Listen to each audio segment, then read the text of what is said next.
오늘 말씀의 제목은 하나님을 사랑하는 것이 너희 속에 없음을 알았노라 라는 제목입니다. 하나님을 사랑하는 것이 너희 속에 없음을 알았노라. 예수님은 슈퍼스타죠. 공생애 하실 때 정말 많은 사람들이 예수님을 따라다녔습니다. 아마 이스라엘 역사상 예수님만큼 이스라엘 사람들을 몰고 다니는 사람들은 없었을 것 같아요.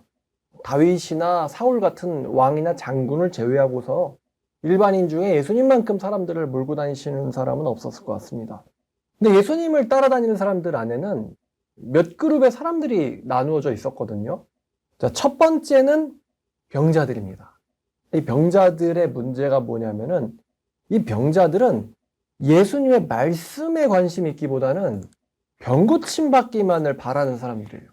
굉장히 좀 인간적이죠? 인간적이기도 하고 좀 속물처럼 보이기도 합니다. 뭐 인간이 어쩔 수 없는 것 같아요. 그래서 예수님이 꼭 말씀 마치시고 안식일 저녁만 되면 예수님 근처가 문정성시가 돼가지고 예수님이 뭐 한적한 곳으로 떠나가시더라는 말씀 보면 이제 지치셔서예요.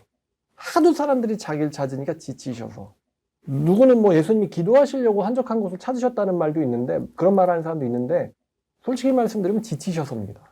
너무 하나님의 말씀에는 관심이 없는 사람들이 예수님을 쫓아다니니까. 자, 누가복음 5장 15절을 볼게요. 자, 예수님이 소문 퍼뜨리지 마라. 이거는요, 예수님이 너무 지치시기 때문이에요. 자, 누가복음 5장 15절 보면 예수의 소문이 더욱 퍼짐에, 지금 누가복음은 24장까지인데 겨우 5장까지밖에 안 왔단 말이에요. 근데 5장에서 벌써 이미 예수님의 소문이 많이 퍼져가지고 무리가 말씀도 듣고 자기 병도 고침을 받고자 하여 모여오되 예수는 물러가서 한적한 곳에서 기도하시더라.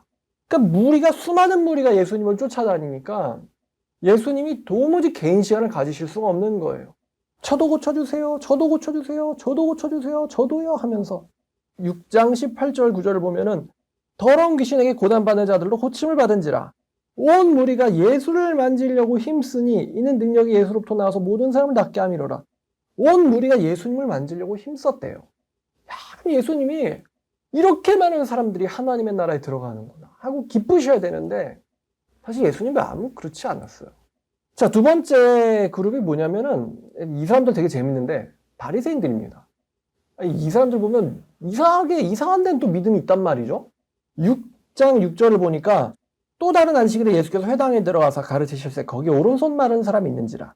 서기관 바리새인들이 예수를 고발할 증거를 찾으려 하여 안식일에 병을 고치시는가 엿보니 예수께서 그들의 생각을 하시고 손 마른 사람에게 이르시되 한가운데 서라 하시니 그가 일어나 서거늘 예수께서 그들에게 이르시되 내가 너에게 묻노니 안식일에 선을 행하는 것과 악을 행하는 것 생명을 구하는 것과 죽이는 것 어느 것이 옳으냐 하시며 무리를 둘러보시고 그 사람에게 이르시되 네 손을 내밀라 하시니 그가 그리하며 그 손이 회복된지라. 그들은 녹이 가득하여 예수를 어떻게 할까 하고 서로 의논하니라. 지금 이 바리새인들이 나중에 예수님을 이제 죽음에 몰아버리거든요. 근데 지금 아직 어떤 구체적 계획이 나오진 않았어요. 저 사람이 안식일을 어기나 안 어기나. 아니 어떻게 말씀으로 병을 고치지? 여기에 대해서 의문을 가지고 저분 누구시냐? 여기에 접근을 해야 되는 게 사실 정상이잖아요. 근데 얘네들은 예수님이 병을 고치는 거는 믿음이 있어요. 당연히 고친다. 근데 문제는 안식일에 고치냐 이거에만 관심이 있는 거예요. 저 초자연적인 능력이 누구로부터 나왔지? 저분 누구셔? 사실 이게 정말 중요한 주제거든요. 근데 바리새인들은 예수가 누구냐에 관심이 없습니다. 예수가 율법 지키나? 이거에 관심이 있어요. 어떻게 보면 참 믿음이 좋다니까요, 이 사람들. 자, 그 다음에 마지막 세 번째 사람들이 바로 이 진정한 제자들입니다. 진정한 제자들. 자, 근데 안타깝게도 예수님을 따라다니던 수많은 사람들이요, 예수님의 말씀의 본질에 관심을 갖기보다는 예수님의 능력을 보고 싶어 했고요. 볼거리죠. 돌아다니는 SNS예요. 예수님의 능력을 보고 싶어 했고 또 자기의 병 때문에 예수님을 따라다니는 사람들이 대부분이었습니다. 이때 문화를 보면은 사람들은 하나님의 말씀을 탁월하게 전하는 걸 좋아했어요. 이 당시 사람들이. 그래서 예수님의 말씀에 권위도 있었고 재물도 있었고 지혜도 있었기 때문에 예수님의 말씀을 들으려고 사람들이 예수님을 쫓아다녔습니다. 그러니까 예수님이 이때 완전히 연예인 같은 분이었어요. 근데 예수님의 목적은요, 사람들이 말씀을 듣고 즐거워만 하는 그게 예수님의 목적이 아니었습니다. 예수님 병도 고쳐주시지만 예수님 병 고치려고 오신 것도 아니었어요. 예수님은 하도 사람들이 자기를 찾으니까 한적한 데로 오히려 떠나셔서 쉬시는 경우가 있었습니다. 그럼 예수님이 원하시는 게 뭐냐? 그 말씀의 중심이 그 사람의 마음과 영혼을 때려가지고 그 사람이 죄로부터 거듭나서 하나님의 자녀가 되게 만드는 게 예수님의 본질이었어요. 아마 그런 일로 사람들이 예수님을 찾았더라면, 예수님, 제가 죄인인 것 같아요. 제가 위선자인 것 같아요. 제가 하나님을 진심으로 사랑하지 않는 것 같아요. 어떡하죠, 저? 아마 이런 문제로 예수님을 찾았더라면은 아마 예수님은 몸이 부서져라고 일하셨어도 재밌으셨을 거예요. 근데 많은 사람들이 예수를 찾지만 예수님이 오신 목적, 예수님의 마음속에 있는 소원, 예수님의 소망, 예수님의 간절함, 여기에는 거의 대부분의 사람들, 사실 제자들도 비슷한데요. 알지 못했고요. 심각한 거는 관심도 없었어요. 우리는 예수님이 돌아가실 때 그 유대인들이 예수님을 못 박은 걸 우리가 알고 있습니다. 누가복음 설교에서 빌라도는 별로 그걸 원하지 않았단 말이에요. 누가복음 설교 아니죠. 지난주 설교에서 빌라도는 그걸 원하지 않았어요. 빌라도는 유대인의 왕이다. 이걸로는 십자가에 사형을 시킬 수가 없다는 걸 빌라도는 잘 알고 있었어요. 그러니까 뒤에서 누가 부추겼어요? 뒤에서 누가 부추겼습니까? 대제사장들이, 장로들이, 얘네들이 성경 박사의 정치인들이라고 그랬잖아요. 성경 박사의 정치인들이 오히려 뒤에서 야 이거 로마법으로는 안 되네. 그러니까 정치인이라는 사람들이요. 법으로는 안 되네. 그러니까 뒤에서 이제 떼법, 악쓰기, 군중 선동하기, 선동이라는 전략을 정치인들이 써가지고 무리를 선동시켜서 민란을 일으키려고 해가지고 빌라도가 어쩔 수 없이 예수님을 사형시키게 만들어버립니다. 아니 어떻게 무죄인 사람을 사형을 시켜? 그러니까 유대인들이 그 죄값을 자기들한테 돌려라. 그러면서 무죄한 예수님은 놔주고 살인자를 풀어주기를 원했어요. 근데 그 유대인들이 예수님이 십자가에 처형되니까 이제 자기들의 소망이 이제 실현된 거죠. 예수님이 십자가에 딱 처형되니까 그때 이제 예수님 밑에 가서 한단 소리가 야! 성전을 허물고 세우는 자여 네가 하나님의 아들이거든 내려와봐라. 이런 말이 다 뭐냐면 예수님을 쫓아다녔기 때문에 알고 있는 거예요. 근데 예수님을 쫓아다녔던 사람들이 왜 그렇게 갑자기 예수님의 원수, 철천지 원수처럼 솔직히 말하면 그 사람들이 뭐 예수님한테 맞았어요? 아니 예수님 누구 때렸습니까? 친구들이나 뭐 아니면 여러분 주변 사람들 중에 예수 싫어하는 사람들 많을 거예요. 이 질문 해보세요. 예수님이 너 때렸냐? 아니 혹시 너 예수님한테 사기당한 적 있냐? 여러분 예수님 믿다가 사기당하는 사람 있습니까? 예수님한테? 아니 그러니까 교회 다니는 사람한테는 사기당할 수 있죠. 예수님한테 사기당한 적 있냐고요. 하나님의 말씀은 연전연승입니다. 의문의 일승은 계속 거두고 있어요. 누차 말씀드리지만 정말 마음속에 안타까운 영부인이 예수님을 정말 사랑했더라면, 대통령이 아내보다 예수님을 더 사랑했더라면, 이런 어처구니 없는 지금 이 결말을 향해 가는 이걸 지금 전 국민 전 세계가 보고 있잖아요. 어처구니 없어요. 예수님을 더 사랑했더라면 마법사의 말보다, 요즘 경찰들이 법사를 쫓아다니죠. 마법사의 말보다 성경 말씀을 더 읽었더라면, 이선균 씨가 여자가 아니라 예수님을 더 사랑했더라면, 그 여자의 목소리보다 성경을 진리로 믿었더라면, 세상에 수많은 연예인들, 수많이 몰락한 사람들, 뭐 이재용 씨도 그렇고, 이재용 씨 아직 몰락 안 했죠. 기업가들도 그렇고 정치인들도 그렇고 예수님을 사랑하고 성경을 읽었더라면 망하는, 그래서 그런 사람 있냐고요. 예수님 너무 사랑해가지고 인생이 망했다. 이런 사람 있어요? 예수님이 뭘 가르쳤는데요? 하나님 사랑해라. 이웃 사랑해라. 이거 가지고 사람 망칠 수가 있습니까? 하나님이 우리에게 다스려라. 열심히 일해라. 서로 사랑해라. 얼마나 멋진 가르침들입니까? 모든 사람 망하는 패턴이 똑같은데 성경과 무관한 삶, 하나님 경외하지 않다가 망합니다. 그러면서도 하나님인데요 하면서 막 놀려요. 정신병 걸린 사람들이. 정신병 걸려가지고 망해가고 있는 사람들이 하나님 있는데요 이러면서 죽음으로 가고 있습니다. 이게 현실이에요. 예수님을 따라다니던 수많은 그 사람들이요, 예수님의 말씀에 본질은 관심이 없었고요. 예수님의 그 스타성, 뭔가를 하신다, 뭔가 저 말씀이 굉장히 논리적이구나, 탁월하구나, 그리고 저거 영광 돌리는 거 보아라 하고 신나했단 말이죠. 그래 놓고서는 예수님 처형당한다고 하니까 예수님 욕하고, 예수님 원망하고, 예수님 비난하고, 예수님 흉보고, 예수님이 그들한테 잘못한 게 뭐가 있냐고. 솔직히 말하면 예수님이 잠 못 주무시면서 병자도 고쳐주고 하나님 말씀 전해준 거 외에 예수님이 잘못한 게 뭐가 있습니까? 유대인들한테. 없잖아요? 큰 선지자가 나셨다고. 큰 선지자 나셨다고 좋아할 땐 언제고, 네 자신을 구원해봐라. 그럼 믿겠노라. 예수님이 진짜 고통스러워 하셨을 것 같은데요. 수많은 사람들이 자신을 쫓지만 예수님의 목적은 인기가 아니었잖아요. 사실은 예수님은 소리 없는 나우성이라고 해야 되나요? 많은 사람들 속에서 예수님은 굉장히 고독감을 느끼셨어요. 예수님은 그것 때문에 고통스러워 하셨어요. 예수님 고통받으셨어요. 정신적인 고통. 이렇게 수많은 사람들이 자기를 쫓는데 그 중에 예수님에게 관심을 가진 사람, 예수님의 목적에 관심을 가진 사람, 예수님의 본질에 관심 갖는 사람, 예수님의 소망이 무엇인가, 예수님이 왜 저런 행동을 하시는가, 예수님의 가르침의 그 본질은 무엇인가, 여기에 관심 갖는 사람은 없었기 때문에 예수님은 그 외로움과 고독감 속에서 힘들어하셨고 싸우셨어요. 누가복음 14장 25절을 보면은 이게 진짜 아이러니한 구절이거든요.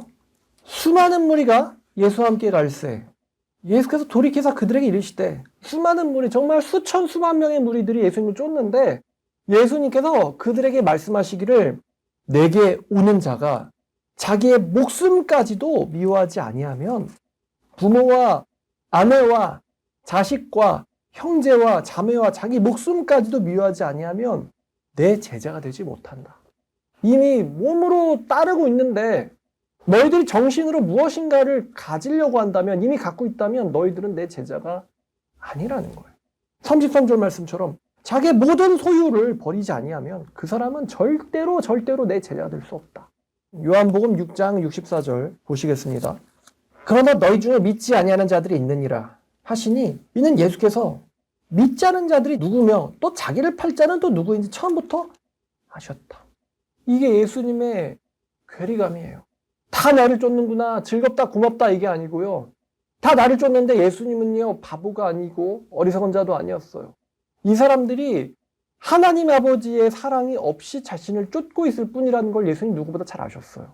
그 다음 절 65절, 그들에게, 자기를 쫓는 사람들이에요, 말씀하시길 내가 전에 너에게 말했던 것처럼 아버지께서 오게 해준 자가 아니라면 내 제자가 될 수 없다.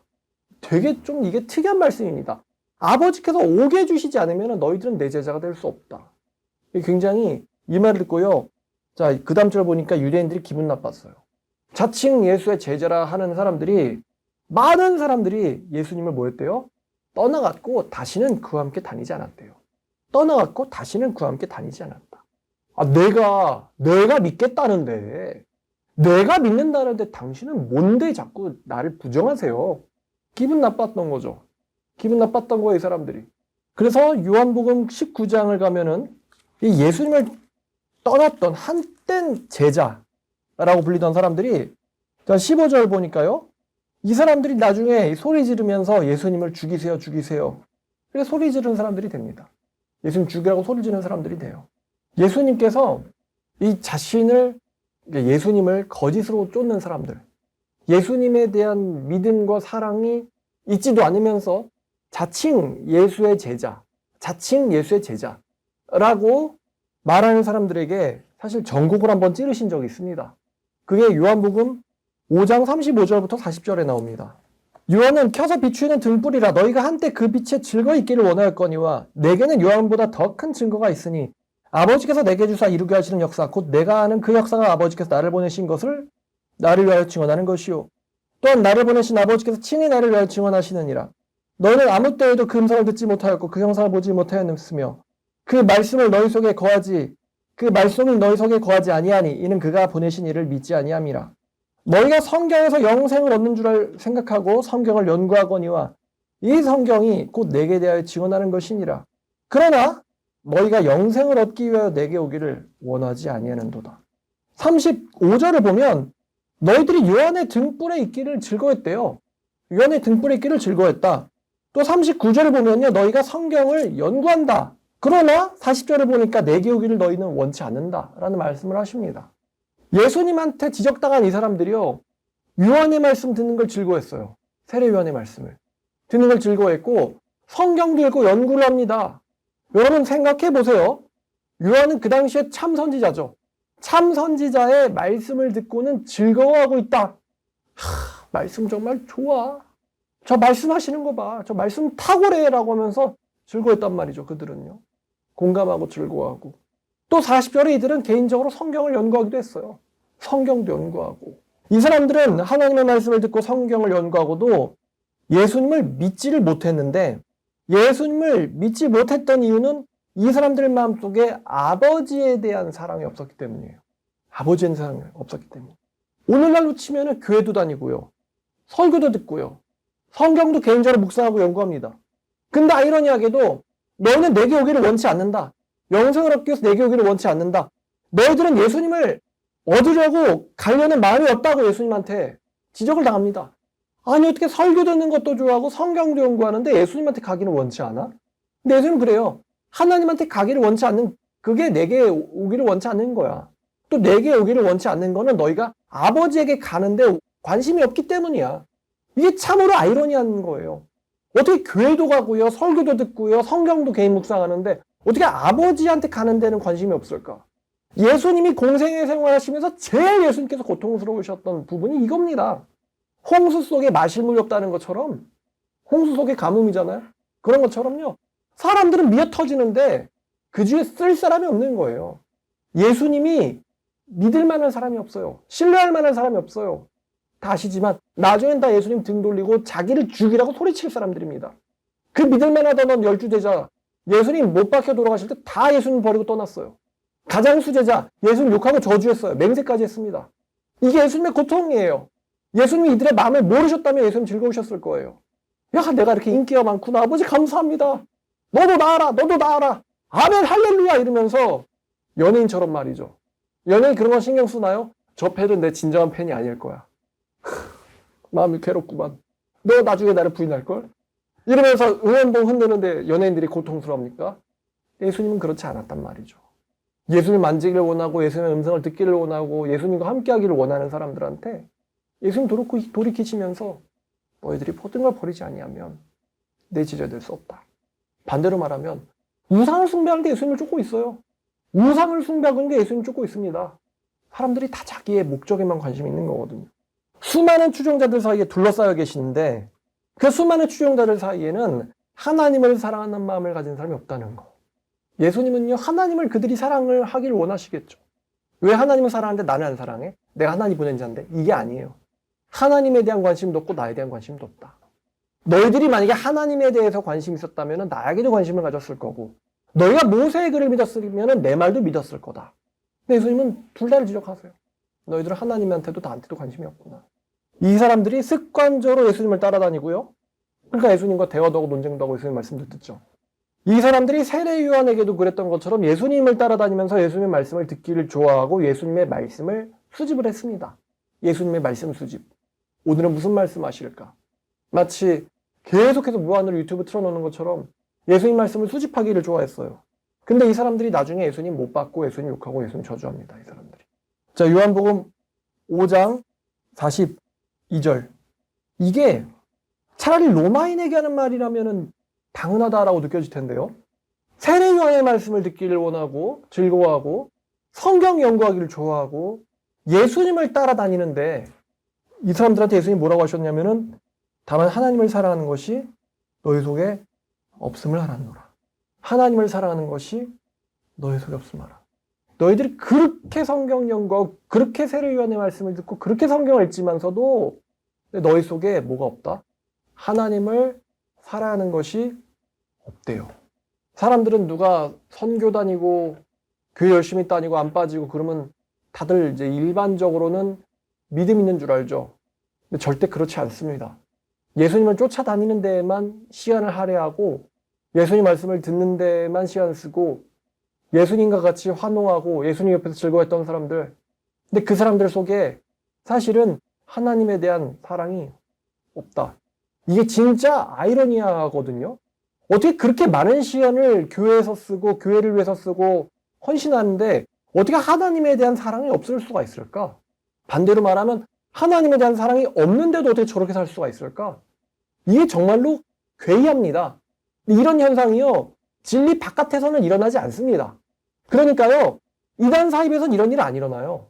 이단 사입은 그냥 교주 추종하고요, 교주가 원하는 대로 삽니다. 요즘 제가 슬쩍 보니까 이제 정치가 약간 종교 같다는 생각이 들더라고요. 전혀 이성적이지 못합니다. 정치인들 추종하잖아요. 이쪽이든 저쪽이든. 근데 여기서도 그런 현상이, 이게 성경에서 나오는 이런 현상이 안 일어나요. 누구를 지키자, 누구를 살리자 이러면서 목숨 걸 것처럼도 굴고 재산도 털어가지고 보내고요. 근데 이런 지금 성경에 나오는 이 괴이한 현상, 함께하고 헌신도 하는데 마음은 절대 주지 않는 이 현상이요, 진리안에는 꼭 일어나요. 제 생각에는 하나님이 요구하시는 건요, 그 사람의 영혼이자 마음의 중심이기 때문에 그렇습니다. 이단 사이비는요, 그 사람들의 마음의 중심을 요구하지 않습니다. 이단 사이비들은 그들의 영혼을 요구하지 않습니다. 오직 하나님만이 그들의 가장 중요한 것을 원하세요. 왜 신천지 신자들이 왜 이만희한테 빠지느냐? 이만희가 좋아하는 거랑 그 사람들이 좋아하는 게 같기 때문입니다. 왜 어떤 국민들이 그런 정치인들한테 빠지고 추종하는지 아세요? 저희가 종교라고 했잖아요, 거의. 그 정치인이 원하는 거랑 그 추종자들이 원하는 거랑 똑같기 때문이에요. 부정직하고 사기치면서도 이 사람들한테 인기를 얻고 있는 정치인들, 부정직하고 거짓말하고 사기치면서도 사람들한테 인기를 얻고 있는 유튜버들, 그 사람들이 사람들한테 추종을 당하는 건요, 그 사람들이 그 사람들한테 속고 있기 때문이 아닙니다. 그 사람들이 원하는 건 똑같은 걸 좋아하기 때문이에요. 누가 저런 사고를 쳤대, 누가 저런 거짓말을 했대, 누가 뒤가 저렇게 구리대, 이런 거에 그 사람들이 모르겠어요, 솔직히? 에이, 다들 털면 그렇게는 나오지. 근데 그래도 이게 사실 사이비들이 쓰는 화법이거든요. 어떻게 정치인이 그럴 수가 있어? 그랬어? 그러면 안 되지. 내가 좀 생각 좀 해봐야겠다. 이렇게 생각 안 해요. 그래도 털면 다 먼지 나오지. 그래도 대화가 안 되는 거죠, 이러면. 왜 그러냐? 그가 원하는 거랑 그들이 원하는 게 똑같기 때문이에요. 서로 원하는 게 똑같기 때문에. 속은 게 아닙니다. 그냥 같은 사람들일 뿐입니다. 같은 사람들이라고요. 근데 예수님은요, 그 사람들과 같은 사람들이 아니었어요. 예수님은요, 유명해지고 인기 없고 돈 버는데 예수님 관심 없었어요. 예수님은요, 우리들을 구원하고 십자가에 못 박혀 죽으려고 오셨어요. 예수님은 사람들이 자기를 추종하고 사람들이 예수님을 드높일 때 말입니다. 예수님은 그 사람들의 그 아부에 속지 않으셨단 말이에요. 나더러 죽지 말라고 하다니 넌 진짜 내 제자구나. 아니에요. 예수님 그때 뭐라고 하셨어요? 사탄아라고 그랬어요. 예수님 죽으시면 안 돼요. 그러면요, 너는 진짜 내 제자구나. 여러분 이 사람 보십시오 하면서. 근데 예수님 그러지 않았어요. 사탄아라고 했어요. 너는 하나님의 일을 생각하지 않고 사람의 일을 생각한다. 이게 진짜 괴이하단 말입니다. 유대인하면 종교인들이에요. 종교인하면 유대인들이에요. 근데 그 유대인들한테 예수님께서 하시는 말씀이 너희 속에 하나님을 사랑하는 마음이 없대요. 여러분 바리새인들이 왜 예수님 죽이려고 했어요? 율법 안 지키는 것 같으니까. 율법은 누구의 말씀이에요? 하나님의 말씀이니까. 근데 예수님이 그 바리새인들과 서기관들과 대제사장들과 장로들과 그 사람들이 선동한 백성들과 예수님 따라다녔던 사람들, 그 사람들을 싸잡아가지고 예수님이 너희 속에 뭐가 없냐? 하나님을 사랑하는 마음이 없다. 왜냐면 너희들이 하나님을 사랑했더라면은 그가 보내신 일을 믿었을 거다. 그가 하는 일을 그동안에 너희들도 했을 거다. 그러니까 예수님이요, 사람들은 많은데 외로워하셨던 거예요. 고통스러워하셨던 거예요. 차라리 아무도 없으면, 진리를 말하니까 아무도 없다 그러면은 속이 편한데요. 그게 아니에요. 서로 다 동상이몽이에요. 동상이몽. 서로 다 다른 생각하고 있습니다. 반대로 예수님이 자신의 참 제자들을 보시면서 마태복음 12장 48절인데요. 예수께서 무리에게 말씀하실 때에 그의 어머니와 동생들이 예수께 말하려고 밖에 섰더니, 이게 뭐냐면은 이제 그만해라 이런 이야기죠. 그만하세요. 어떤 사람이 예수께 말하는데 보소서 당신의 어머니와 동생들이 당신께 말하려고 밖에 서 있나이다. 예수님의 친가족이라고 하는 사람들은요, 예수님이 무엇을 말씀하시고 무엇을 위해서 하시는지 관심 없었습니다. 형이 미쳤다. 형이 정상이 아니다. 예수님이 뭐라고 말씀하십니까? 누가 내 어머니며 누가 내 동생들이냐. 그리고 자신의 제자들을 가리켜 말씀하시되 나의 어머니와 내 동생들을 보라. 누구든지 하늘에 계신 내 아버지의 뜻대로 하는 자가 내 형제요, 자매요, 내 어머니니라. 이것도 예수님의 외로움의 표현이에요. 친가족도 예수님의 마음을 모릅니다. 예수님이 왜 사시는지, 무엇을 위해서 희생하시는지, 어디를 향해 걸어가시는지 친가족도 관심 없어요. 사실 이 말씀을 하실 단계에서는 이 제자들도 완전히 각성한 상태는 아닙니다. 이 사람들이 예수님이 돌아가시고 부활하시고 나서 완전히 각성을 하게 되죠. 그러면서 예수님의 말씀대로요, 지금 하신 말씀대로 하나님의 뜻대로 하기 위해서 자기 목숨과 인생을 바칩니다. 이 사람들이, 제자들이. 그럼 여기 나오는 아버지의 뜻이 뭘까요? 구원을 위해서 가르치고 자기 인생을 헌신하는 거예요. 인류의 구원을 위해서. 내가 온 목적, 그 목적을 이해하고 그 목적을 달성하기 위해서 자신의 인생을 헌신하는 사람들. 이 사람들이 내 친가족이고 내 엄마고 내 형제고 자매다. 하나님을 사랑하는 사람들의 특징이 있습니다. 그게 뭐냐면 하나님의 계명을 행한다는 겁니다. 이게 어려운 말씀이 아니에요. 이거 우리가 그냥 인간관계 맺으면요, 그냥 저절로 느껴지는 겁니다. 동성끼리 친구 사이 맺을 때 이 친구가 진짜 좋은 친구인지 아닌 친구인지, 여러분 같이 있다고 친구입니까? 오래 알았다고 오래 알면 친구일 가능성이 높죠. 근데 여러분 알잖아요. 누가 내 진정한 친구인지. 인간관계 정리돼서 좋다 뭐 이런 말도 있는데, 누가 진정한 친구인지 여러분 살다 보면은 나이 먹을수록 느끼잖아요. 어렸을 때는 같이 있으면 친구인 줄 알아요. 근데 커가면서 진정한 친구가 따로 있다는 걸 압니다. 얘는 스쳐 지나가는 거고 걸러져야 될 사람이다. 알아요.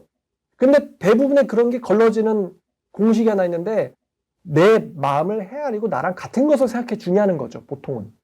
연애할 때도 마찬가지죠. 뭐 외모가 이뻐서 아니면 뭐 돈이 많아서 처음에 끌리기 시작하는 이유가 다양할 수 있는데요. 심지어 결혼을 하고 나서도 내가 원하는 걸 내 반려자라는 사람들이 마음속에 그거를 느끼고 헤아려 주는가. 그러면 이제 야, 이 사람이 나를 사랑하는구나. 근데 몸은 같이 있는데 마음의 방향이 같지 않으면요, 연애하는데 외로움 느껴요. 친구랑 같이 놀아도 공허함을 느낍니다. 내가 원하는 걸 넌 원하지 않아. 서로 마음이 하나가 아니야. 서로 같은 방향을 향해서 가고 있지를 못해. 이러면 진정한 의미의 부부 사이도 될 수 없고 연인 관계도 될 수 없고 우정도 나눌 수가 없어요. 차라리 핥아주는 걔가 사람보다 낫다 이러죠. 얘는 내가 걱정하는 표정 갖고 있으면은 와가지고 막 낑낑거리잖아요. 참 네가 사람보다 낫구나. 요즘 사람들 그냥 차라리 반려묘 키우지 않습니까? 요한복음 15장 10절을 보면은 이 말씀도 굉장히 충격적인 말씀입니다. 자, 요한복음 15장 10절. 내가 아버지의 계명을 지켜서 그의 사랑 안에 거하는 것처럼 너희도 내 계명을 지키면 내 사랑 안에 거하리라. 여러분, 거하다는 표현이 뭐죠? 뭐뭐 안에 거한다. 거한다는 표현보다는 좀 더 쉬운 단어로는 이제 살다라는 표현이 있을 것 같아요. 나는 아파트 안에 산다. 보통 우리 아파트 안에 산다라는 표현 잘 안 쓰죠. 그냥 아파트에 살아. 이 오피스텔에 살아. 이렇게 말하죠. 정확하면 이제 아파트 안에 살기 때문에 예수님께서 너희가 내 계명을 지키면 내 사랑 안에 살 거야. 전입신고하고 거주하는 거. 너희가 내 사랑 안에 살 거야. 반대로 여러분, 하나님이 내 사랑 안에 사셔. 이 말은 성립하지 않습니다. 택주의 사랑 안에 하나님이 살고 계시다. 이런 말은 성립하지 않습니다. 하나님이 더 큰 존재이기 때문이에요. 오피스텔이 제 마음 안에 살 수 없는 것처럼 아파트가 여러분 안에 삽니까? 못 삽니다. 하나님의 사랑이라는 집 안에 내가 들어가서 사는 거지, 내 사랑 안에 하나님이 들어오셔서 사시는 게 아니에요. 근데 여러분, 살게 하거나 쫓아내거나 하는 그 권한이 누구한테 있습니까? 세입자한테 있습니까? 집주인한테 있습니까? 집주인한테 있죠. 그러면 하나님의 사랑의 집 안에 하나님께서 살게 하셔야지 들어서 살 수 있는 거잖아요.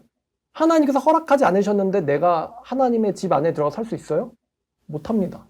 근데 하나님의 그 사랑의 집에 살기 위한, 하나님의 사랑의 집에 전입신고하고 이사하려면 어떤 조건이 필요한가요? 여기에 대한 자격이 뭐냐면은 여기 구절에 있는 것처럼 아버지의 계명을 뭐 하는 겁니까? 지키는 거. 이거 조금 놀랄 만한 건데, 예수님께서도 하나님의 사랑 안에 거하시기 위해서 하나님의 계명을 지키셨어요. 마치 그런 것처럼 너희도 내 사랑 안에 거하고 싶으면 나의 계명을 뭐 해야 돼요? 지켜야 된다. 마치 기숙사 살기 위한 준수사항이 있는 것처럼요. 예수님의 사랑 안에 거하기 위한 유일한 준수사항이 뭐예요? 예수님의 계명을 지키는 거예요. 하나님의 사랑 안에 살기 위한 계명이 뭐예요? 법이 뭐예요? 하나님의 계명을 지키는 거예요. 예수께서 하나님의 계명을 지키심으로써 아버지의 사랑의 집 안에 들어가서 사시는 것처럼 우리도 예수님의 계명을 지키면 예수님의 사랑 안에 들어가서 살 수 있습니다. 예수님께서 예수님의 사랑 안에 우리가 살 수 있도록 우리에게 주거의 권한을 주실 거예요. 이 구절이요, 어떻게 보면 행위구원처럼 보입니다. 예수님의 사랑 안에 있으려면 예수님의 계명을 지켜야 된다고? 근데 그렇진 않아요. 여러분, 우리가 행동으로 사람의 사랑을 살 수 있나요? 순서가 반대죠. 행동으로 사랑을 사지 못합니다. 이건요, 내가 쟤에게도, 내가 내 마음에게도 마찬가지예요. 내가 누구를 사랑하고 싶다고 해서 그 누구에게 애정 표현하고 그 누구를 위해서 희생하면요, 하다 보면은 그 사람을 향한 사랑이 생기는 게 아닙니다. 그러고 싶을 때 있잖아요. 내가 저 사람 좋아하고 싶어가지고 그 사람을 위해서 무리를 해서 헌신을 하는 거예요. 희생도 하고. 근데 그렇다고 해서 그 사람을 향한 사랑이 생기진 않아요. 반대로 내가 남에게 사랑을 받고 싶어서 내가 그 남을 위한 희생과 헌신을 해도요, 그 사람 마음에서 진정한 사랑이 그렇게 생기지는 않습니다. 순서가 잘못됐어요. 반대입니다. 우리가 사랑을 하면은 뭐가 나와요? 행동이 나오는 거예요. 사랑을 하면은 행동이 나오는 거지, 행동을 해가지고 사랑을 만들어낼 수는 없습니다.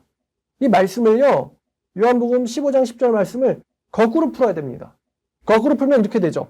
너희가 나를 사랑한다면 너희가 내 계명을 지킬 것이다. 그죠? 너희가 나를 사랑한다면 너희들은 내 계명을 지키고 있는 사람일 것이다. 사람으로서 발견될 것이다. 내가 재림했을 때 너희를 본다면 나를 사랑하는 사람들은 내 계명대로 살고 있을 것이다. 제가 이 말씀 거꾸로 지금 풀었잖아요. 이 거꾸로 풀려진 말씀이 사실 우리는 이미 본 적이 있습니다. 바로 앞장인 14장 15절이죠. 너희가 나를 사랑한다면 내 계명을 지키리라. 이게요, 너희들은 뭐뭐뭐 해야만 한다 이런 말씀이 아닙니다. 너희가 나를 사랑하고 있다면, 조건이죠. 그럼 이미 너희들은 내 계명대로 살고 있을 거라는 거예요. 사랑을 하면 계명을 지킵니다. 계명을 지키는 삶이요, 저절로 나옵니다. 목사님, 말씀대로 사는 게 어려운데 어떻게 해야 돼요? 굉장히 심플한 답이에요. 하나님을 사랑하면요, 그런 삶이 저절로 나오고 있습니다. 그럼 지금 문제가 뭐예요? 그렇게 말하는 사람 마음 안에 지금 뭐가 없는 게 문제입니까? 하나님에 대한 뭐가 없어요? 사랑이 없어요. 사랑이 없어. 계명을 지키는 삶이 저절로 나오고요, 그런 사람들은 예수님의 사랑 안에서 살고 있습니다. 거주하고 있습니다. 전입신고하고 살고 있어요. 근데 예수님을 사랑하지 않는 사람은요, 예수님의 계명을요, 지키지 않게 됩니다. 지키지 않게 돼요. 예수님의 관심이 있고 예수님의 계획에 관심이 있고 하나님의 뜻에 관심 있는 사람들은요, 하나님을 사랑하기 때문에 하나님의 계명을 지키는 게 저절로 됩니다. 여러분들 아마 여기 있는 사람들의 대부분은 사랑을 해본 적이 있다고 생각합니다. 자식을 사랑하든가 연인을 사랑하든가 남편이나 아내를 사랑하든가. 우리가 그 사람들한테 혹은 엄마한테, 아빠한테, 아내한테, 남편한테 왜 그렇게 자식을 위해서 이렇게 하세요? 이런 거 물어보지 않습니다. 왜 저 엄마는 쟤한테 저렇게 할까? 이거 물어보지 않아요. 왜냐면 저 부모가 쟤를 뭐하기 때문이에요? 사랑하기 때문에 저렇게 한다고. 그걸 우리는 이상하게 생각하지 않습니다. 너무나 당연한 거거든요. 근데 이 너무나 당연하고 쉬운 게 하나님 이야기로 오면 이게 어려운 문제가 돼요. 왜 계명 지키는 게 힘들까요, 목사님? 당연하겠지. 그냥 간단한 거, 하나님에 대한 사랑이 없기 때문이에요. 하나님의 사랑은 없는데 지옥은 가기 싫으니까 성경 읽는 것도 억지로 해야 되고, 성경은 재밌을 거야. 스스로가 스스로를 세뇌시켜도요, 사랑을 만들 수는 없단 말이에요. 하나님 말씀대로 사는 것도 억지로 살아야 되고요. 왜 뭐가 즐겁지 않을까요? 간단한 거예요. 하나님의 사랑이 없기 때문이에요. 사랑이 없으니까 재미가 없는 거예요. 하나님의 뜻에 관심이 없고 예수님의 명령대로 사는데 관심이 없는 사람들은요, 그 사람들의 노력이 부족하거나 그 사람들의 지능이 낮은 게 아닙니다. 본질이 이것인데 요한복음 말씀처럼 하나님을 사랑하는 거, 예수님을 사랑하는 마음이 그 사람 안에 없기 때문입니다. 사랑하지 않으면 관심 갖지 않습니다. 여러분도 이런 생각하잖아요. 왜 쟤는 생각이 저기까지밖에 닿질 않지? 단순해요. 관심이 없기 때문이에요. 근데 사랑하면요, 그 사람에 대해서 관심 갖게 돼 있어요. 쟤는 뭐가 필요해? 뭐를 해야겠다. 이 행동도 하면 저걸 해줘야 되겠구나. 이런 거를 스스로 생각을 합니다. 관심 갖고 있으니까. 마치 강아지가 걸으면서 주인을 쳐다보면서 주인이 넘어지진 않았나? 주인이 딴 길로 새진 않나? 계속 쳐다보면서 걷잖아요, 얘네들이. 그렇잖아요? 귀엽지 않습니까? 주인에게 관심을 갖고 있으니까. 주인을 사랑하니까요. 주인이 물에 빠지면은 그 조그만 게 주인 구하겠다고 물에 뛰어들잖아요. 주인이 위해를 당할 것 같으면은 그 조그만 게 달려들잖아요. 주인한테 관심 있고 사랑이 있으니까. 근데 우리는요, 예수님이 이게 필요하시지 않을까? 예수님한테 이걸 해드려야 되지 않을까? 예수님이 원하시는 게 뭘까? 그걸 위해서 내가 뭘 노력해야 될까? 이런 거에 대해서 생각이 거기까지 안 닿는 이유는요, 하나님에 대한 사랑이 없기 때문이에요, 사실. 그래서 하라니까 하는 거다. 딱 거기까지만이에요. 딱 거기까지만. 그래서 하라니까 거기까지만. 제가 여러분들 나가서 전도합시다 그래 놓고는 사실 잘 보면은 여러분들한테 이 사람들이 전도할 때 이게 필요하겠지, 저게 필요하겠지, 저게 필요하겠지, 저게 필요하겠지 막 머리를 쓰잖아요. 그럼에도 이제 여러분들이 서운하게 생각하시는 부분이 있을 수 있습니다만 제가 누차 말씀드리지만 제가 여러분들한테 왜 전도하라고 그러죠? 제가 교회에서 늘리고 싶어서 전도하라고 하나요? 아니라고 말씀드렸죠. 전도함으로써 내가 하나님 앞에서 얼마나 보잘것이 없고 무능한지 얼마나 나약하고 겁쟁인지를 직면하게 되잖아요. 야 요즘 예수 믿냐면서 시끄러라든가 아니면 뭐 안 믿는데요 라든가 아니면 전도지를 받아가지고 바로 그냥 받자마자 보는 앞에서 버려요. 그럼 여러분 마음에 상처 있잖아요. 그런 걸 입으면서 내가 예수님을 향한 이 열정을 끝까지 예수님 재림하실 때까지 죽을 때까지 지킬 수 있을까를 스스로 점검해야 되지 않습니까? 그리고 내가 전도를 통해서 얼마나 하나님 앞에서 무능한 사람인지 무가치한 사람인지도 깨닫게 되고 그럼 반대로 뭘 노력해야 될지도 보이잖아요. 뭘 노력해야 될지. 저는 여러분들 전도하는 모습 보면서 목소리의 톤에도 전 관심을 가져요. 진정성을 가지려면 저런 목소리를 내서는 안 되는데 여러분의 목소리의 속도에 대해서도 관심을 가져요. 좀 더 천천히 말하면 좋겠다. 여러분들이 걸어가는 모습에 대해서도 관심을 가져요. 저렇게 접근하면 안 될 텐데. 여러분이 서 있는 모습에 대해서도 관심을 가집니다. 저렇게 서 있으면 안 될 텐데. 여러분들을 하나님 앞에 유능하고 쓸모있는 사람 만들기 위해서 여러분들이 선생이라면 알겠죠. 제자가 시험 잘 치면 누가 좋아요? 선생이 좋아하잖아요. 마치 자기가 패스한 것처럼 좋아하지 않습니까? 사랑하니까. 관심이 있으니까요. 여러분들이 하나님 앞에서 열매를 주렁주렁 맺는 나무라면은요. 제가 제일 좋아하지 않을까요? 와! 내가 가르친 그 사람이 하나님 앞에서 유능한 일꾼이 되었다! 이러면서. 근데 사랑이 없으면 관심이 없어요. 이건 연인 관계도 그렇고 부부 관계도 그렇고 친구 관계도 그렇습니다. 서로 만났는데 딴 말 하잖아요? 이건 진짜 사랑이 없는 거죠. 얘는 만나서 이 말하고 얘는 이 말을 서로 지 말만 하려고 해. 그건 우정이 아니죠. 관심이 없기 때문에 계명을 지키지도 않습니다. 매사 하는 게 피상적이에요. 매사 하는 게 피상적입니다. 여러분 피상적인 건 사랑이 없어서입니다. 피상적인 자녀 사랑. 이런 말 없잖아요. 왜냐하면 자녀를 진심으로 사랑하는 건 당연하니까. 뭐 피상적인 연인 관계는 있을 수 있겠죠. 서로 사랑이 아닌데 사랑인 척하면서 사귀는 사람들. 근데 보통 피상적인 자녀 사랑 이런 말은 없습니다. 엄마가 자식 사랑하는 건 언제나 진심이기 때문이에요. 너무 과해서 문제지. 우상해질 정도로 과해서 문제죠. 근데 예수님 말씀 지킬 때는 항상 피상적이에요. 왜냐하면 예수님이 시키시면 그제야 하는 흉내를 내고요. 신자로서의 그 구색이라고 하죠. 이런 표현을. 신자로서의 구색만 간신히 갖춰놓는 거예요. 진짜 곰곰이 생각해봤어요. 왜 사이비들은 저렇게 정치도 그렇고 사이비 종교도 그렇고 저렇게 열정적이에요. 제가요 핫팩 챙겨주지 않아도요. 그 사람들이 핫팩 챙겨주지 않아도요. 신천지들은 영화에도 나옵니다. 나와 있어요. 한 영하 10도는 되면 안 나옵니다. 죽기는 싫은가 보지? 얘네들요 영상 35도도 나와 있습니다. 주말 6시에도 나와 있어요.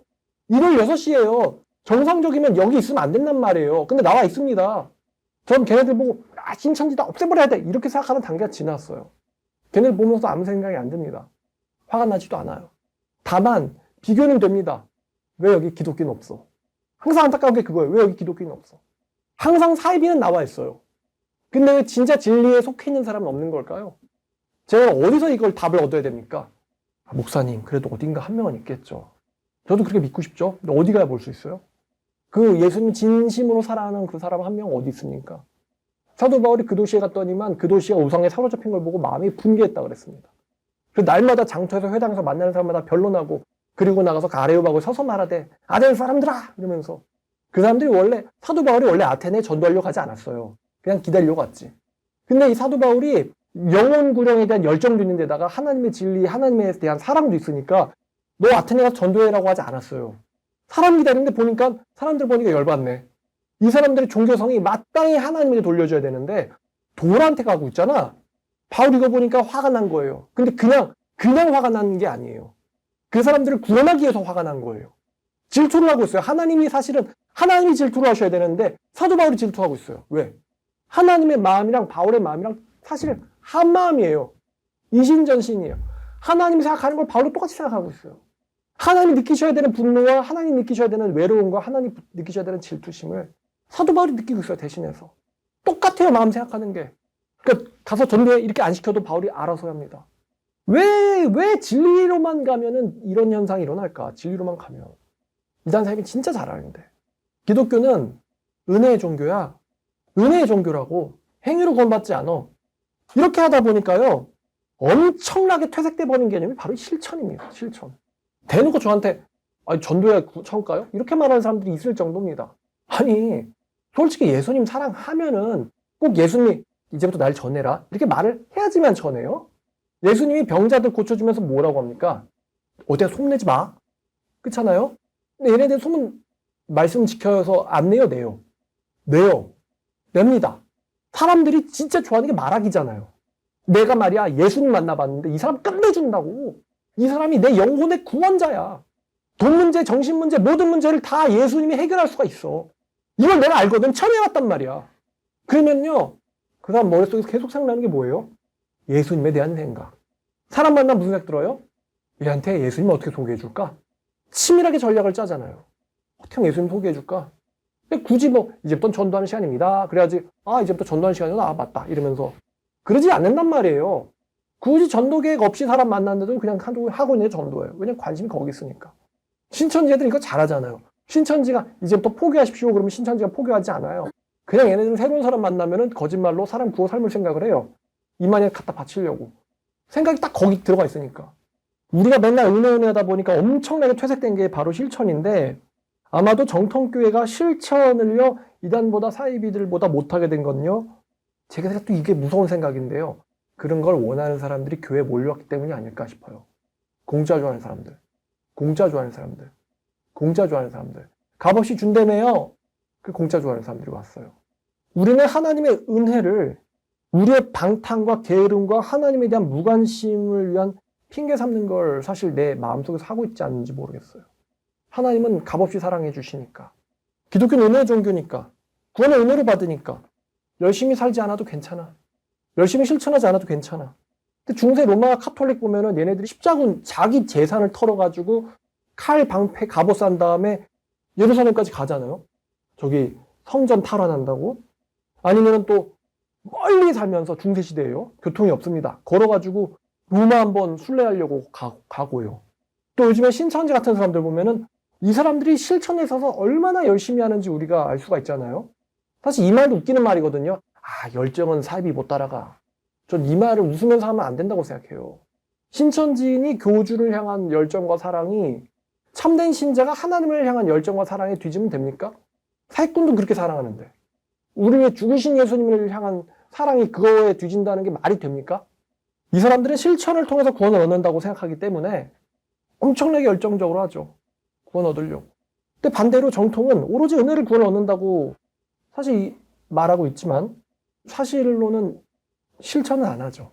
아마 길거리에 이단 사이비만 즐비하고 제가 얼마 전에 머리를 깎았는데 제가 여호와의 증인 있잖아요. 그랬더니 그 교회에서 나온 사람들이요? 왜 여호와의 증인이 교회야? 다르단 말이에요. 이단이랑 여호와의 증인이랑 우리 한국 교회랑은. 근데 일반 사람들은 다 그냥 교회로 봐요. 여호와의 증인이 뭘 써놨나 보면은 무료로 성경을 가르쳐 드립니다. 저 말 보면 짜증난단 말이죠. 왜냐면 저도 성경을 가르치는 사람인데 구원이란 단어도 성경이란 단어도 다 걔네들이 선점한 다음에 가치와 의미를 흐려버려가지고 이단 애들이 성경 배우고 가르쳐 드립니다랑 성경 여러분 정말 배우기 어려운 가치 있는 진리인데 저렇게 값싸게 만들어 버렸잖아요. 쟤네들이.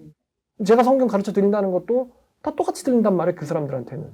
예수 믿으시고 구원 받으시고 새로운 삶을 사시길 바랍니다. 그럼 구원이란 단어가 너무 싸잖아요. 구원이 얻기 쉬워요? 사도 바울이 구원 얻는데 날 때부터 유대니까 구원 얻었어요?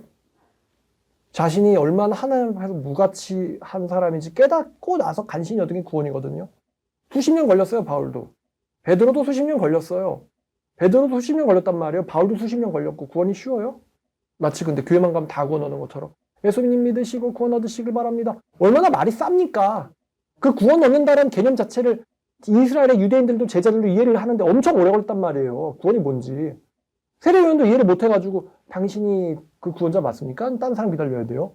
뭘 구원하러 오신 분인지를 헷갈려 한단 말이에요. 근데 얼마나 그 의미와 개념이 퇴색이 됐습니까? 요즘 시대는.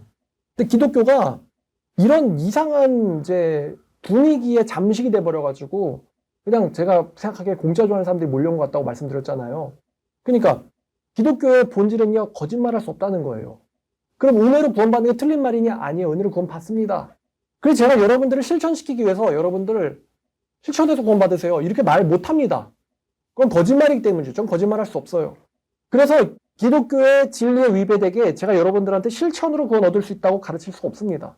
다시 말하면, 쉽게 말하면 여러분들한테 실천을 제가 강요할 수가 없어요. 실천을 강요할 수가 없다고요. 그건 여러분들이 자발로 하셔야 되는 거예요. 실천이라는 거는 구원받은 사람들한테서 나오는 자연스러운 삶입니다. 강요로 하나님의 사랑을 대체할 수는 없는 거예요. 제가 여러분들한테, 여러분 이제부터 전도하셔야죠. 뭐 사람 가르치셔야죠. 열매 없이 하나님께 서실 거예요. 말은 하는데요. 이걸 여러분들한테 강요할 수가 없단 말이에요, 사실은. 왜냐면요, 그건요, 하나님을 사랑한다면 저절로 나오는 거기 때문이에요. 하나님을 사랑하니까 제가 그들한테 줄 거는 약간의 방향성을 알려주는 거예요. 여러분들도 교사시라면 알 거 아니에요. 공부를 진짜 하고 싶어 해요. 그럼 교사는 편하죠. 방향성만 알려주면 지가 알아서 다 하니까. 근데 공부를 하기 싫어해요. 그 녀석을 수능 1등급 맞게 하는 건 정말 어려운 일일 거예요. 왜? 관심이 없는데. 관심도 없는 애를 어떻게든 돈으로 해가지고 1등급 만들어 서울대 보내는 게 부모들의 전략이겠지만, 근데 예수님에 대한 실천은 그렇지 않단 말이죠. 무슨 서울대 가는 것처럼 보상 있는 것도 아니고, 눈앞에서 드러나는 것도 아니고, 관심이 없는데 전도하세요. 관심이 없는데 사람 양육하게 보셔야죠. 관심이 없는데 무슨 다 애기 하나 떠먹이는 것처럼 그럴 수는 없단 말이에요. 설령 제가 철저하게 무슨 여러분들을 쪽집게처럼 관리해드려가지고 하나 앞에서 완벽한 사람을 만든다 해도요, 하나 앞에 섰을 때는 사랑이 없어. 이러면 탈락 아니에요? 예수님 바리새인들한테 너희 바다를 건너서까지도 개종자 얻으려고 돌아다닌다고. 바다를 건너서 돌아다닌다고. 근데 그리고선 결과가 너희보다 2배를 낙한 지옥 자식이 되게 한다 그랬어요. 너희가 어찌 하나님의 저주를 피할 수가 있겠느냐. 솔직히 바다는 바울도 건너긴 하는데 바리새인과 바울의 차이점이 뭘까요? 하나님에 대한 뭐가 있다 없다예요? 사랑이 있다 없다예요. 하나님에 대한 사랑이 있다 없다. 하나님에 대한 사랑이 없으면 바리새인이고, 하나님에 대한 사랑이 있으면은 그 시대에 살았으면 사도고요, 이 시대에 살면 제자인 거예요. 반대로 말입니다. 반대로 나는 실천을 하니까, 교회에서 시키는 대로 열심히 순종하고 있으니까 난 하나님을 사랑하고 있을 거야 라고 생각하는 사람도 있을 겁니다. 근데 이단도 이 정도의 실천을 한다는 걸 기억해 두시길 바라요. 실천으로 하나님의 사랑을 만들 수는 없습니다. 하나님 속지 않고요, 우리의 마음도 속지 않아요. 내가 아무리 하루 종일 전도한다고 해서 하나님의 사랑이 없는 거를 대체할 수는 없어요. 사실 마음이 텅 비어있는 것을 알죠. 마음이 텅 비어있는 것을. 하나님을 사랑하니까 실천도 저절로 나오는 것이고, 반대로 실천을 해서 하나님에 대한 사랑을 만들 수는 없습니다. 하나님은 우리를 사랑하게 만들어버릴 수도 없어요. 하나님을 속일 수 없기 때문이죠. 내 영혼도 속일 수 없어요. 어떤 사람이 그랬어요. 제가 아마 그 사람이 목사님 딸이에요. 목사님 딸인데 제가 진정한 구원에 대해서 한번 얘기해 준 적이 있어요. 그랬더니 걔가 딱 저한테 뭐라고 말하냐면, 당신은 내가 어떤 마음으로 오르간에 앉는지 알아? 이렇게 물어보더라고요. 뭐 어떤 마음으로 앉겠어? 하나님을 사랑한다는 자기 기만 속에서 앉겠지. 진짜 하나님을 사랑하면은 내가 굳이 그런 얘기 하지 않아도 넌 그렇게 살고 있었을 거야. 제가 그런 목사님 딸들, 아들들 좀 봤거든요. 목사님 아들, 딸이 웬만하면 교회에서 봉사하죠. 오르간 봉사도 하고 피아노 봉사도 합니다.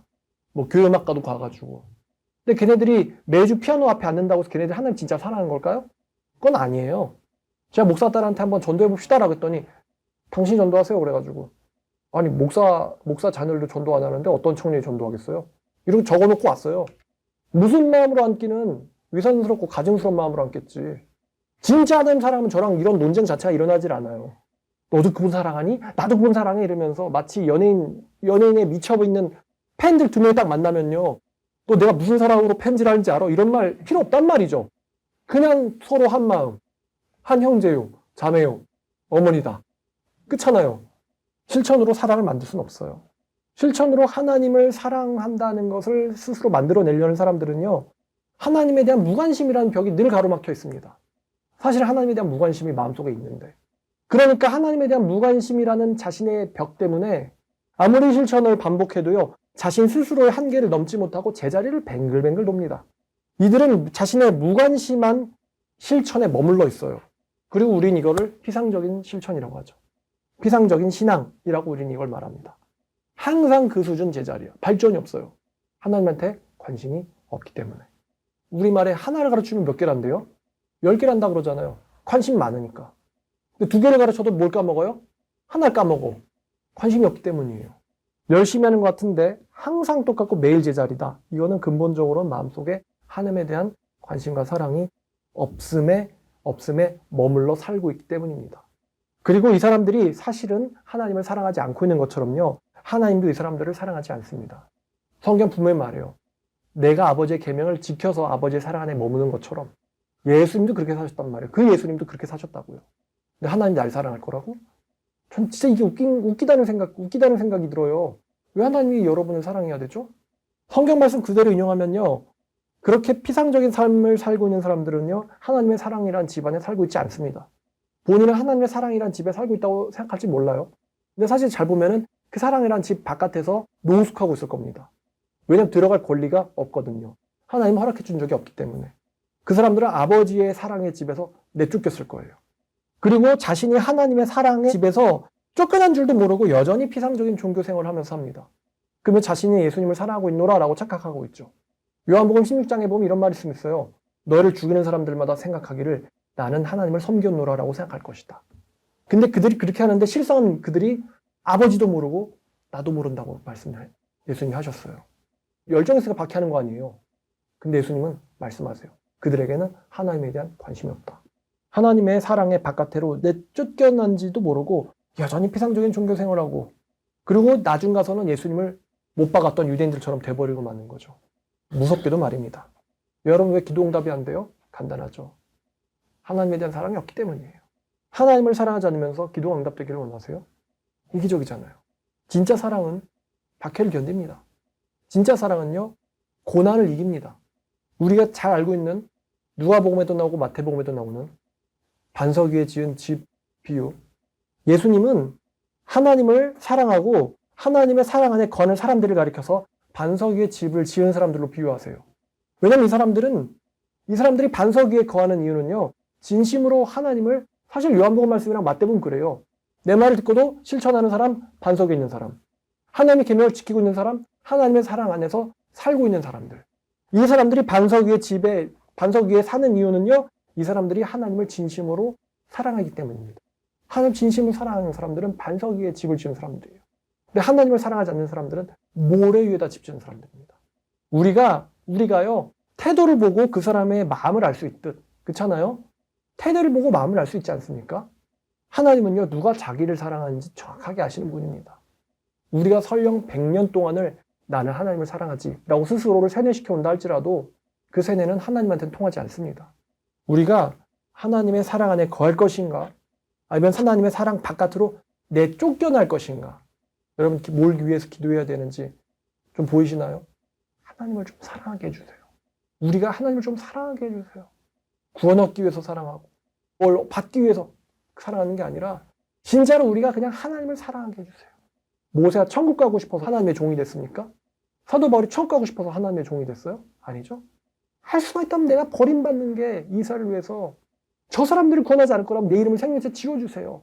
저 사람들 구원 얻기 위해서 하나님의 종이 된 게 아니에요.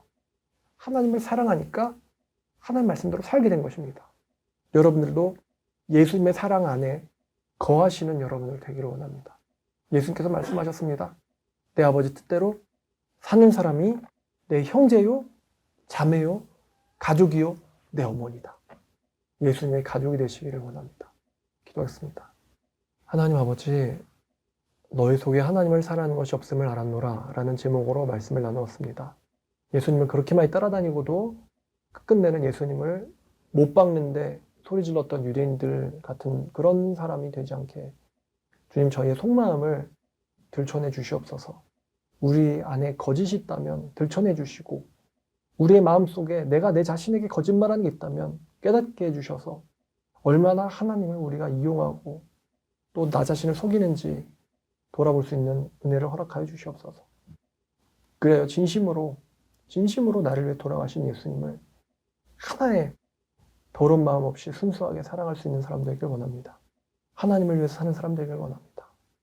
이 모든 말씀 예수님의 이름으로 기도드렸습니다.